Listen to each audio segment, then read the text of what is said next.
Assalamu alaikum wa rahmatullahi ta'ala wa barakatuh. Unë po e nisi prej kuala Hoxh Lavdrimi. Shikoni, kjo në fakt është pasuni, edhe është pasunia e mëftinisë së Shkodrës, edhe imamëve të saj.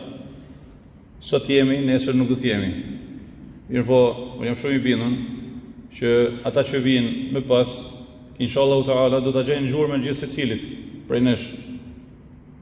Edhe në këto botime që kanë një peshë jo të vogël, dhe mi të gjithë tani e lutemi Allahu subhanahu wa ta'ala që ta pranojnë këtë vepër për hir të Tij, as për të fol njerëzit, as për të na lavdëruar, as për ta pa në njëri tjetrin si diçka. Apo kjo është një shërbim shumë i madh që ne i bëjmë vetes tonë, fesë tonë, komunitetit tonë, edhe njerëzve në përgjithësi.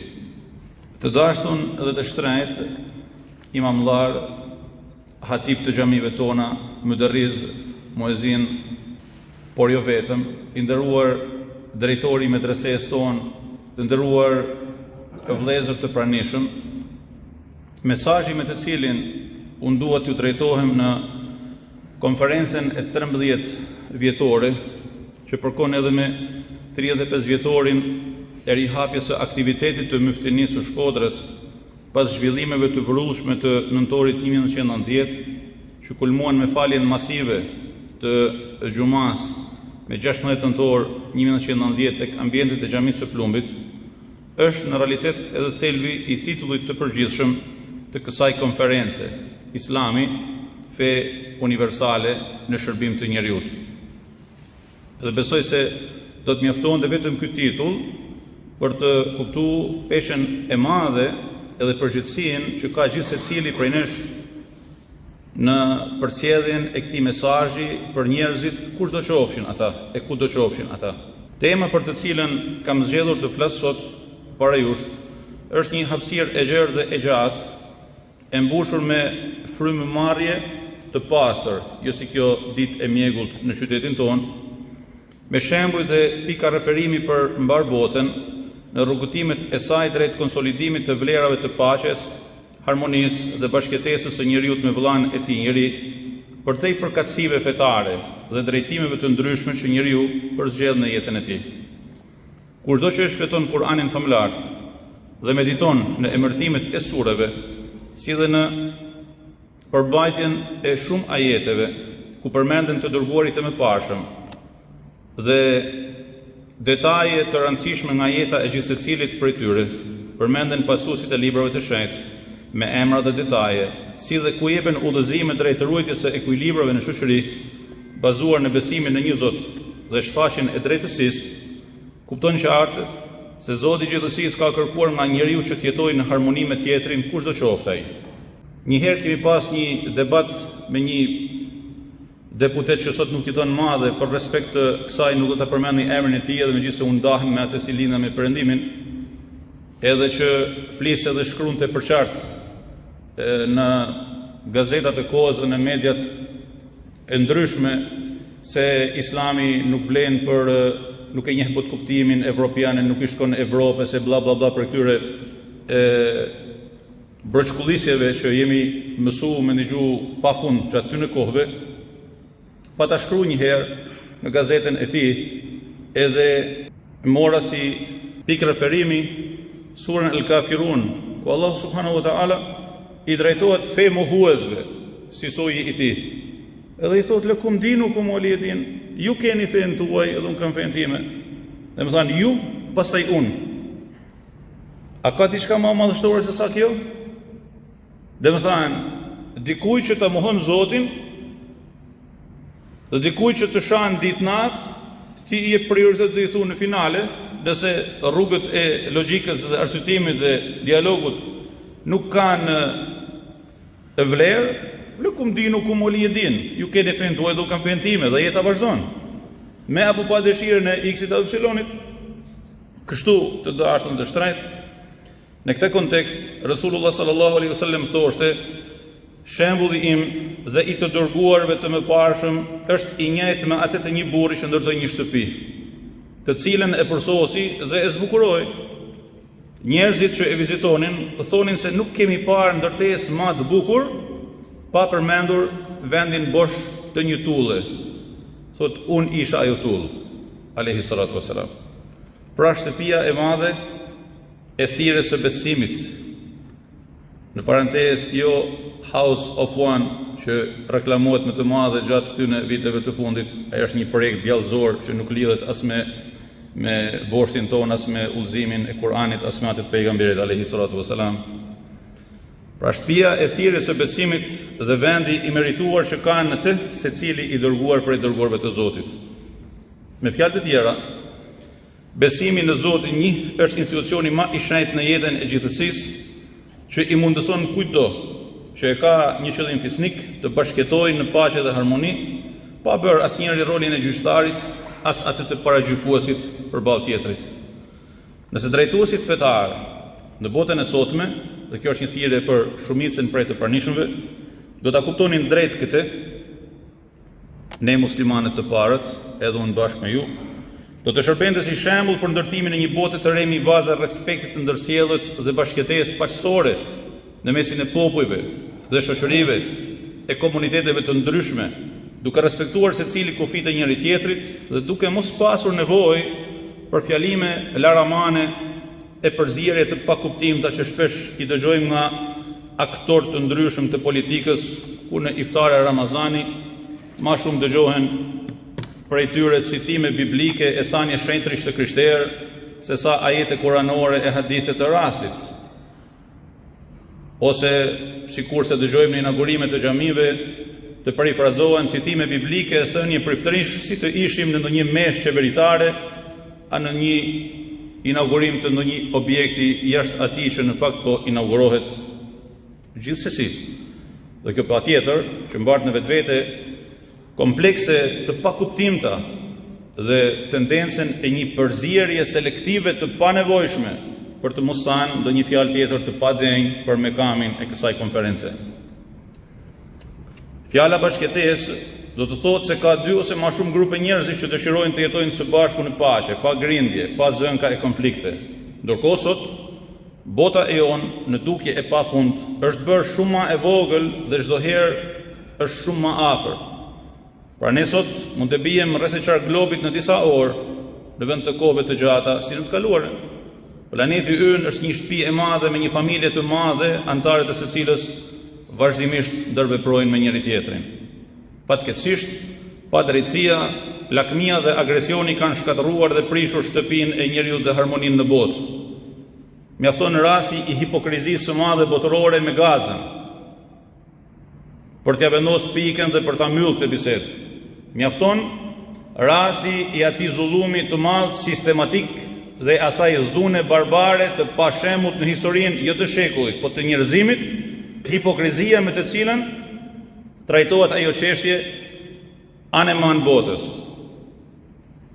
Sot popujt e lindjes kanë shumë nevojë për teknologjinë dhe shkencën perëndimore, sikurse në perëndim evropianët dhe amerikanët kanë nevojë për resurset e lindjes dhe trashëgiminë shpirtërore. Nga ana tjetër, ajeti kuranor që qëndron si kryefjalë e lirisë së përzgjedhjes dhe respektimit të diversitetit fetar në Islam, është padyshim ajeti 99 i surës Yunus, ku Zoti i gjithësisë i drejtohet Hazreti pejgamberit ton alayhi salatu wasalam duke i thënë: sikur të kishte dashur Zoti yt, do t'i besonin çka janë në tokë pa përjashtim, të gjithë. A ti do t'i detyrosh njerëzit të bahen besimtar? Allah. Kjo thjesht për Hazreti Muhammedin alayhi salatu wasalam, a ti do t'i detyrosh njerëzit, pra do t'i imponohesh që të bahen besimtar? Dhe u ndala në tefsirin e këtij ajeti në dy momente shumë interesante. Dhe gjeta se po të donte Allahu i madhëruar, do t'ja impononte njerëzve besimin, por ky imponim në iman nuk sjell lumturi. A është kjo një çështje besimi apo mos besimi? Çështja është çështje lumturie ose mjerimi, ndërsa besimi me dhunë nuk i lumturon njerëzit. Nuk i lumturon tjetër, po se drejtohen nga Allahu i madhëruar me bindje, me përzgjedhje të lirë dhe nuk i lumturon vetëse ta duan atë. Po ti imponohej, nuk do ta donin. Ose në një vend tjetër, ky ajet ka për qëllim të na mësojë se imponimi nuk është në mundësinë tënde, o Muhammed alayhi salatu wasalam, edhe nëse do të angazhohesh për të, sepse nuk është në mundësinë tënde të ndryshosh natyrën e rendeve. Kujdes, nuk është në mundësinë tënde që të ndryshosh natyrën e rendeve që Zoti ka vendosur në natyrën e njerëzit. Dhe këtu mbyllet historia e krejt atyre që majnë të gjallë sot fitilin e fitnes, duke folur për sultan e vezir të cilët i kanë dhunu, i kanë përdhunu, ju kanë djegë objekte, ju kanë këtu mbyllet historia e kujdo që vazhdon të majnë fitilin e fitnes të ndezur, si për të dëshmuar se është flamurtar i përçarjes dhe i dashakatësisë dhe i urrëties në mesin e njerëzve. Ndërkohë ne si musliman jemi diku tjetër dhe nuk mund të ulemi dhe të bashkohemi me asnjëri që nuk e ka qëllimin e pastër për të ndërtuar së bashku urat e komunikimit dhe për të dhënë kontributin secili për të mirën e këtij vendi dhe kësaj shoqërie. E që do thotë se pa e pastru zemrën, e pa e pastru të brendshmën, është të vështirë më ul në tryezat e ndërtimit dhe zhvillimit të individit dhe të shoqërisë. Tema ime patjetër që ka detaje të shumta dhe shpresoj që në botimin e librit do t'i lexoni me shumë kënaqësi kur të keni kohë, por do të ndalem përfund në sa rreshta që duhet i them patjetër. Hazreti pejgamberi alayhi salatu wasalam ishte i qartë kur thoshte prerazi se ai që i bën padrejtësi një njeriu në bes, dhe këtu bëhet fjalë për të krishterët dhe hebrejt në shoqërinë islame. Dhe ky hadith vlen deri në ditën e fundit. A i ha hakun atij? A e ngarkon mi mundësinë e tij? A i merr diçka pa dëshirën e tij? Unë do të jem kundërshtari i tij në ditën e gjykimit. Kjo është esenca. Ky është parimi dhe ky është borxhi tek ne në Islam. Sikurse thoshte alayhi salatu wassalam, se ai që e lëndon një njeri në bes, një dhimmi, pra të krishterë apo hebre në shoqërinë tonë, unë do të jem kundërshtari i tij dhe atë që do ta kem kundërshtar, do ta kem kundërshtar në ditën e gjykimit. Nga këtu, edhe shqiptarët kur ranë në kontakt me Islamin, shekuj përpara Osmanëve, u mësuan dhe u edukuan me këto mësime dhe udhëzime hynore, mi bazën e të cilave ndërtuan edhe modelin e tyre të mrekullueshëm të harmonisë ndërfetare. Nuk na erdhi harmonia ndërfetare si pasojë e komunizmit, as për shkak të komunizmit. Siç e thot çuditërisht dhe paradoksalisht ndokush në ndonjë tribun të cungët, si për të dashur me thanë se këtu diçka nuk shkon. Shkon të dashurit e mi. Sa të ketë Kur'an dhe sa të ketë hadith të pejgamberit alayhi salatu wasalam, të drejtat e ju muslimanëve janë të garantuara dhe janë të shenjta si të drejtat tona. Dhe meseleja mbyllet. Këto ajete dhe këto hadithe që i përmendim janë baza e asaj në të cilën ne mbështetemi në besimin tonë. Dhe kush ju thot të kundërtën, në fakt po ju thot diçka që nuk është e vërtetë. Islami në Shqipëri ishte tolerant dhe mbronte tempullin e çdo feje si kishat, ashtu edhe xhamit, shkruan Roberto de la Rocca. Pashkovasen, megjithse i krishterë, perandoria osmane, khilafeti jon i lavdishëm, e kishte emëruar për qeveritar të portës së lartë në Liban. Studiusi i mirënjohur, miku im Hajrudin Muja, tregon me fakte se ullpërshkruesi italian Pagafetta në 1568 kishte parë vetë se si murgjit e krishterë jetonin të lirë në mesin e muslimanëve, kurse ullpërshkruesi francez Palerin në 1582 ishte habitur me kallogjerët që kishin pasuri të madhe, liri të plotë dhe mbrojtje nga muslimanët. Frank Bardi përmend ndihmën që i kishin dhënë shqiptarët musliman për ndërtimin e kishës së shemur të Kabashit, kurse 10 shtëpitë islamizuara të fshatit Kalvaq i jepnin ndihmë vjetore për të mbajtur priftin e Katunit. Kur Gruda po ngriste kishën në Llovk për të kontribuan një lloj si katolikët dhe muslimanët e dinoshës. Në mat, shumë kisha të braktisura prej qindra vitesh u lan ashtu pa u trazuar nga askush, pa u trazuar as edhe një gur, janë vakëf, të thonin banorët, si shkruan studiusi mirënjohur historiani, profesori dhe mësuesi im Kahraman Ulqini.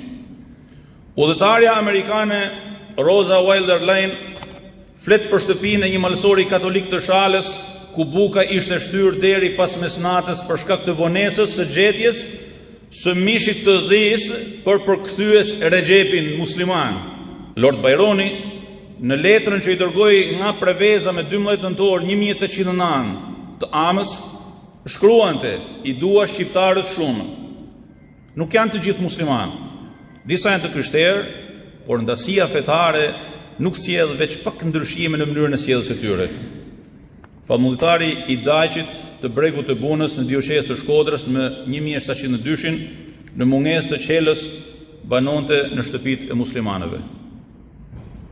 Në fillim të shekullit 20 vazhdonte tradita e tolerancës dhe bashkëtesës fetare ndërmjet muslimanëve dhe klerikëve katolik. Mustafa Aga, personaliteti më i shuar në krahinën e Pukës, i lejonte franceskanët të thonin mesh në kullën e tij në Iballe me 1908. Një shembull admirimi ishte edhe 28 dhjetori i vitit 1913, kur u ngrit në Shkodër flamuri kombëtar e musliman e katolik kambanore në kishës së Gjuadolit e lidhen përmes një konopi me minare në xhamisë së Fush Qelës, në të cilën valvitej flamuri kombëtar. Me rastin e 100 vjetorit të pavarësisë ja kam propozuar një gjë të tillë kryetarit të Bashkisë së Shkodrës, por nuk e di se përse nuk e ka realizuar bashkia një gjë të tillë. Lazar Mjeda, kryepeshkop i Shkupit me 1917 nga Vjena shkruan: Bajram Curri, në një bisedim që pati me guvernatorin e ri, i tha hapur se ishte një turp për të dhe për të gjithë arbëroret muslimane, që ndërsa ata kishin 18 xhami vetëm në qytetin e Jakovës, pra në Jakov, katolikët nuk kishin qoftë edhe një kishë në të gjithë rrethin, e kjo në një qeveri katolike. Pra, çojnë shpejt punëtorët, për ndryshe muslimanët të qytetit do t'i linin katolikëve një xhami të tyre për ta bërë kishë. Argumente edhe citime pa fund, unë do të nalem tek ajo fjalë që sjell në vëmendjen tonë edhe Matilo Gorecin, që ka jetuar në vitet 1867-1941, për të cilin theksohet se Kujtesa Popullore e Shkodrës na sjell fjalët e veprimtarit dhe intelektualit të rilindjes Matilo Goreci, mësues i shkollës së parë shqipe në Prizren në 1888, që thotë se ne katolikët shqiptar ekzistojmë në saj të muslimanëve, po të mos ishin muslimanët, slavët prej kohësh, do të na kishin asimiluar ose do të na kishin përzënë për këtej. Argumentet si këto janë të shumta në referatin tim, edhe unë shpresoj edhe lutem që Allahu subhanahu wa taala na jap mbarësi, na jap bekim për ta ruajt këtë frymë të shenjtë për të cilën na urdhon Kurani famulart dhe për të vazhduar rrugtimin e mbjelljes së paqes dhe të harmonisë, të bashkëtesës me çdo që e ka një vullnet të mirë, e aty ku nuk e gjem një të tillë, e vazhdojmë rrugën duke mos e kthy kokën pas. Allahu ju dash dhe ju begatoft. Assalamu alaikum wa rahmatullahi ta'ala wa barakatuh.